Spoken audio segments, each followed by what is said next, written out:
What's up mga kabosing? Welcome back sa aking YouTube channel. So ngayon may share nga pala ako sa inyong video para may ideya kayo sa pag-edit nyo sa ating CapCut. So huwag natin panoorin mo to.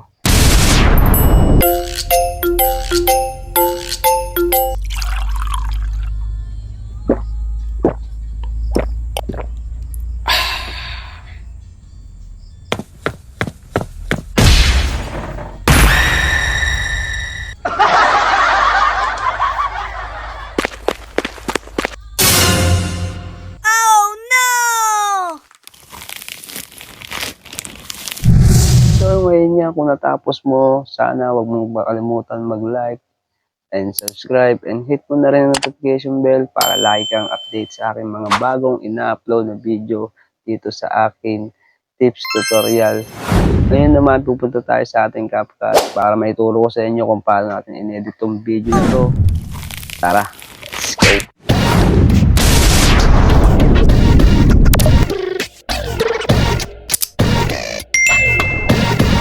So yun nga mga kabosing, punta tayo sa ating CapCut. Tapos pupunta tayo sa ating new project. Pinutin natin new project. So, pagka-ready na kayo mga kabosing ng mga video yung ginawa sa bago nyo i-upload sa ating CapCut. So, bago nyo i-add. Kumbaga, sa akin kasi naka-ready na eh. Kumbaga, pinutol-putol ko na ito mga kabosing. So, ito. Una, sa nag-react tayo. Tapos, pangalawa, ito. Tapos, pangatlo, ulat. Ito. Tapos, pangapat yung pitik ng kamay. So, add na natin ito mga bossing. So, ngayon, di po forward. Ito yung una nating video mga bossing, panoorin nyo. Ito. Yan. Nag-react tayo dyan na, bahala na mag-react niya mga bossing. Kaya na bahala kung anong gagawin nyo. Basta sa akin yan, lumawag ng tubig, tapos tumayo at tumakbo ako. Tapos, pangalawa ito.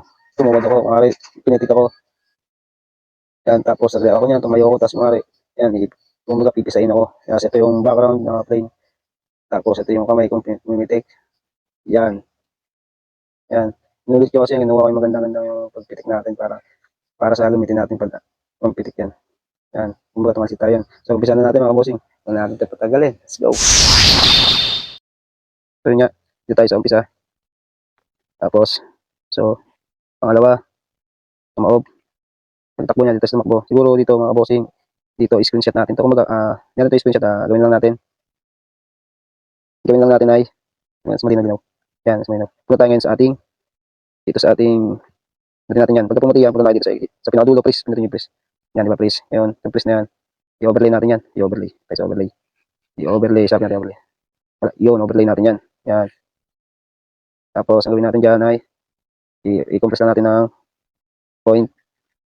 Kahit mga 0.4. Kasi ngayon, gawin natin dyan ay, tayo sa remove BG. Sa akin naman kasi mga bossing, para mabilis tayo, kasi magtatagal tayo, gagawin ko dyan ay, auto removal ko kahit naka-pro yan, mga bossing, pwede naman yan. Kasi hindi nyo alam export. Pero kung ito, tutorial lang naman to, kaya pabilisin na natin, i-auto removal ko na wala to. So yun, wala diba? Wala yung background. So check natin yan. Tapos, dito tayo dito. Ano yan mga bossing. Tapos, punta tayo sa ating, sa remove BG, ayusin natin. Dito tayo sa costo removal. O diba? Dito tayo sa quick brush para mabilis. Tapos, iwan nyo lang yan. So yung may naiwan, nakita nyo mga bossing, may naiwan. So, babalikin natin yan. Babalikin natin yan. Para masakap ulit. So, ganda ng mga bossing, medyo lali lang tayo kasi merong mahirap talaga to. Yun. So, sa quick erase naman tayo, erase natin to. Yung nasama. Hindi lang naman yun eh. O, yan. Tapos tayo sa brush na sa may para di masama yung maganda man sample lang ng mga bossing. Kumbaga tutorial ko lang sa inyo para may idea kayo pag-edit ng ating video sa ating CapCut. Papadali lang ito mga bossing. So, yun. Okay na siguro yan. Tignan natin ngayon yan. Tapos, siyempre, tumugod tayo dito. Tumugod tayo, siyempre, yung mali tayo. Yan, ito na tayo. Yan, kumain na tayo. Ayun. Balilit natin yan, compress natin yan. Kunin natin, tumugod na siya. Ganyan. So, i-ano natin, palagay natin. Tapos, tungkit na ito, delete natin yan. Hindi natin kailangan yan. Kumbaga, tumayin mo siya dito yan. So, palitin ulit natin. Ngayon, ito. Yung gagawin natin yan. Hanap tayo ng pitik. Yung pagpitik niya ba? Yung pagpitik sa atin ganyan. Pag takbo yung ganyan, tapos pipitikin siya dyan. Yung gagawin natin dyan mga kabossing.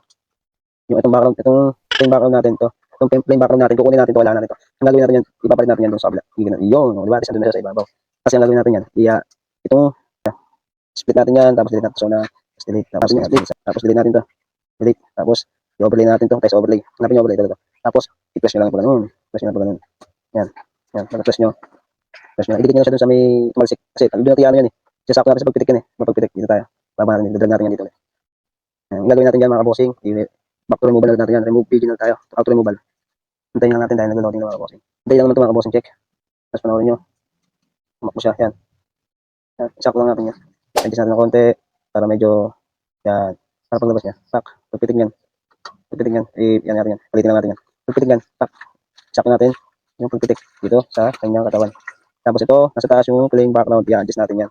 Isakto lang natin yan. Isakto lang natin yan mga kabossing. Panoorin niya. Pak. Parang ganun, di ba? Pero medyo malaki, mahaba pa. Yan. Palitin natin. Isakto lang natin siya sa mga. Yan. Palitin lang natin siya. Yun. Tapos palitin lang natin siya.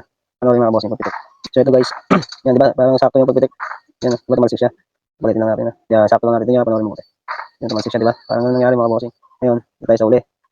Yan. Dadagdag natin ngayon yung ang ating yung parang ano na siya, yung parang pipisain na siya ng kamay. Ito yan, mga bossing. Pwede natin to. Tapos, i-add natin yan. Yan. Tapos, yan ganyan nangyari mga bossing. Diba? Meron tayong pang-reels. Pwede na tayong pang sa mga, kung saan natin siya upload sa TikTok ba, o sa YouTube, search video na sa YouTube, o kaya sa ating reels. So, pag ganito na lang mga bossing, maraming salamat sa inyo. Sana nagustuhan itong video na to. Kung bago ka pa lang sa akin channel, huwag mo kalimutang mag-like and subscribe. Ang hit mo na rin ang notification bell para lagi kang update sa aking mga bagong ina-upload na mga